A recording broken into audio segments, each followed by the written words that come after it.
Hi everyone, welcome to our new video. The last video was a walk through the city of Tel Aviv. In last video, we walked through the history and present of the Tel Aviv. This video also goes through the history and sites of the city of Tel Aviv. If we looking through the history, the city was founded in 1909 as a small settlement on the sand dunes north of Jaffa. Tel Aviv was envisaged as a future city from the start. Its founders hoped that, in contrast to what they perceived as the squalid and unsanitary conditions of neighboring Arab towns, Tel Aviv was to be a clean and modern city, inspired by the European cities of Warsaw and Odessa. The marketing pamphlets advocating for its establishment started. In this city, we will build the streets so they have roads and sidewalks and electric lines. Every houses will have water from wells that will flow through pipes as in every modern European city. And also sewerage pipes will be installed for the health of the city and its residents. Said by Akiva Arieh Weiss in 1906. Now we can see it when we walk through the city. They almost achieved their goals. Currently, tramline works are going on in many parts of the city. But we know that this is a city that can compete as a European city. Clean streets and disciplined transportation remains as of a European style. But now we can see a lot of old buildings in different parts of the city, which I feel is a lack of beauty. Those old buildings with faded paintwork are very out of sync with the European style. If we are going through the history of the Tel Aviv city, the walled city of Jaffa is modern day Tel Aviv Yaffo's only urban center that existed in early modern times. And Jaffa was an important port city in the region for millennia. Archaeological evidence shows signs of human settlement there starting roughly 7500 BC. The city was established around 1800 BC at the latest. Its natural harbor has been used since the Bronze Age. By the time Tel Aviv was founded as a separate city during Ottoman rule of the region, Jaffa had been ruled by the Canaanites, Egyptians, Philistines, Israelites, Assyrians, Babylonians, Persians, Phoenicians, Ptolemies, Seleucids, Hasmoneans, Romans, Byzantines, the early Islamic caliphates, Crusaders, Ayyubids, and Mamluks before coming under Ottoman rule in 1515. It had been fought over numerous times. The city is mentioned in ancient Egyptian documents as well as the Hebrew Bible. Other ancient sites in Tel Aviv include Tel Quasil, Tel Jerisa, Abatoir Hill, Tel Hashash, and Tel Kudadi. During the first Aliyah in the 1880s, when Jewish immigrants began arriving in the region in significant numbers. Now we have heard Aliyah. Do you know what Aliyah is? Let me explain. The first Aliyah, also known as Agriculture Aliyah, and it was a major wave of Jewish immigration to Ottoman Palestine between 1881 and 1903. Jews who migrated in this wave come mostly from Eastern Europe and from Yemen. Stimulated by pogroms and violence against the Jewish communities in these areas. An estimated 25,000 Jewish immigrated. Many of the European Jewish immigrants during the late 19th century and early 20th century period gave up after a few months and went back to their country of origin, often suffering from hunger and disease. During the first Aliyah, agricultural settlements called Moshava were established. The immigrants engaged in various professions, including agriculture, trade, and commerce. And we back to Ottoman Tel Aviv. New Jewish neighborhoods were founded outside Jaffa, on the current territory of Tel Aviv. The first was Neve Tzedek, founded in 1887 by Mizrahi Jews. Due to overcrowding in Jaffa and built on lands owned by Aharon Chelosh. And the other neighborhoods were Neve Shalom on 1890, Jaffa Nov 1896, Aqua 1899, Ohel Moshe 1904, Keren Ha Teimanim 1906, and others. Once Tel Aviv received city status in 1920s, these neighborhoods joined the newly formed municipality, now becoming separated from Jaffa. Look here, we can see how far-sighted they have been in urban planning. It looks like a typical European city. They have thought years ahead and built this city for the next generation or the generation after that. Let's go back to history and see. The second Aliyah led to further expansion. Now we know what is Aliyah, right? It's a Jewish immigration to the land of Israel.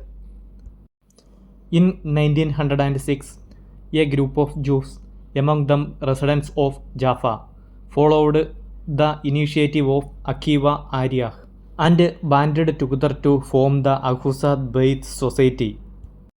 One of the society's goal was to form a Hebrew urban center in a healthy environment, planned according to the rules of aesthetic and modern hygiene.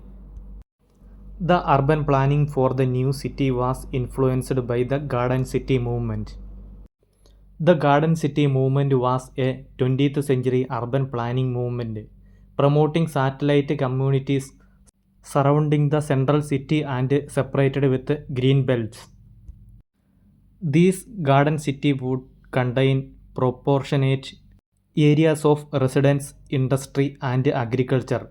Ebenezer Howard first posited the idea in 1898 as a way to capture the primary benefits of the countryside and the city while avoiding the disadvantages presented by both. Then, by drawing energy from this project, the first 60 plots were purchased in Kerem Jebali, near Jaffa by Jacobus Khan, a Dutch citizen who registered them in his name to circumvent the Turkish prohibition on Jewish land acquisition. Meir Dizengoff, later Tel Aviv's first mayor, also joined the Ahuzat Beit Society. His vision for Tel Aviv involved peaceful coexistence with the Arabs. Look at this. I really liked their town planning, because this nation came from nothing. They are a people scattered all over the world, and those who had to run and hide wherever they went. People who have become speakers of different languages in different parts of the world, by mixing the different cultures. Those who were driven from many sides come to this country as refugees with nothing in their hands. That one people gathered here and turned their country into one of the top countries in the world in a few years. We can see the result of their hard work, foresight, unity, and selflessness. When they built their country, they somehow set their sights on becoming one of the number one countries in the world rather than just a country. This country stands today as a model of how a country should be built and raised. Anyway, let's go back to its history. On 11 April 1909, 66 Jewish families gathered on a desolate sand dune to parcel out the land by lottery using seashells. This gathering is considered the official date of the establishment of Tel Aviv. The lottery was organized by Akiva Ari Weiss, president of the building society. Weiss collected 120 seashells on the beach, half of them white and half of them grey. The members' names were written on the white shells and the plot numbers on the grey shells. A boy drew names from one box of shells and a girl drew plot numbers from the second box. A photographer, Abraham Soskin, he is born on 1881 in Russia. He documented the event. The first water well was later dug at this site, located on what is today Rothschild Boulevard.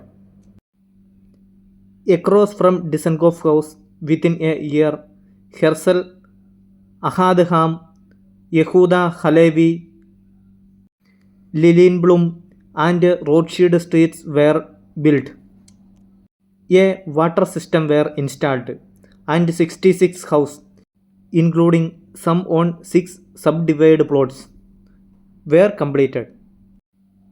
At the end of Herzl Street, a plot was allocated for a new building for the Herzliya Hebrew High School. Founded in Jaffa in 1906, the cornerstone for the building was laid on 28 July 1909. The town was originally named Ahuzat Bait.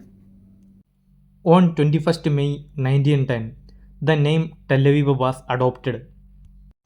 The flag and city arms of Tel Aviv contain under the red star of David 2 words from the biblical book of Jeremiah. I will build you up again and you will be rebuilt. This word from Jeremiah 31:4. Tel Aviv was planned as an independent Hebrew city with wide streets and boulevards, running water for each house and street lights. By 1914, Tel Aviv had grown to more than 1 km square. It is 247 acres. In 1915, a census of Tel Aviv was conducted and recording a population of 2,679. However, growth halted in 1917 when the Ottoman authorities expelled the residents of Jaffa and Tel Aviv as a wartime measure. A report published in the New York Times by United States Consul Garrels in Alexandria, Egypt, described the Jaffa deportation of early April 1917. The orders of evacuation were aimed chiefly at the Jewish population. Jews were free to return to their homes in Tel Aviv. At the end of the following years, with the end of the World War I and the defeat of the Ottomans, the British took control of Palestine.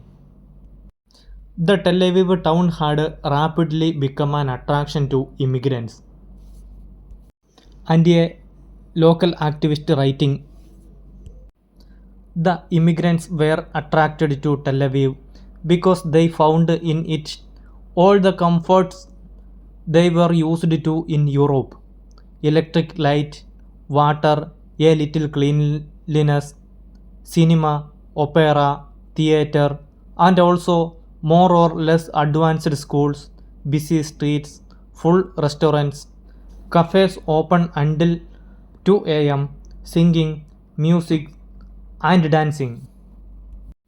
Tel Aviv, along with the rest of the Jaffa municipality, was conquered by the British Imperial Army in late 1917 during the Sinai and Palestine campaign of World War I and become part of British administered mandatory Palestine until 1948. Tel Aviv, established as suburb of Jaffa, received township or local council status within the Jaffa municipality in 1921. According to a census conducted in 1922 by the British Mandate authorities, Tel Aviv had a population of 15,185, includes 15,065 Jews, 78 Muslims, and 42 Christians. The population of Tel Aviv had increased to around 34,000 by 1925. The 1931 census recorded Tel Aviv as having a population of 46,101, includes 45,564 Jews, 288 with no religion, 143 Christians, and 106 Muslims, in 12,545 houses. With increasing Jewish immigration during the British administration, friction between Arabs and Jews in Palestine increased. On 1 May 1921, the Jaffa riots resulted in the deaths of 48 Arabs and 47 Jews, and injuries to 146 Jews and 73 Arabs. In the wake of this violence, many Jews left Jaffa for Tel Aviv. Tel Aviv began to develop as a commercial center. In 1923, Tel Aviv was the first town to be wired to electricity in Palestine, followed by Jaffa later the same year. The opening ceremony of the Jaffa Electric Company powerhouse on 10 June 1923 celebrated the lightening of the two main streets of Tel Aviv. In 1925, the Scottish biologist, sociologist, philanthropist, and pioneering town planner Patrick Gathers drew up a master plan for Tel Aviv, which was adopted by the city council led by Mayor Dizengoff. Gathers' plan for developing the northern part of the district was based on Ebenezer Howard's Garden City movement. While most of the northern area of Tel Aviv was built according to this plan, the influx of European refugees in the 1930s necessitated the construction of taller apartment buildings on a larger footprint in the city.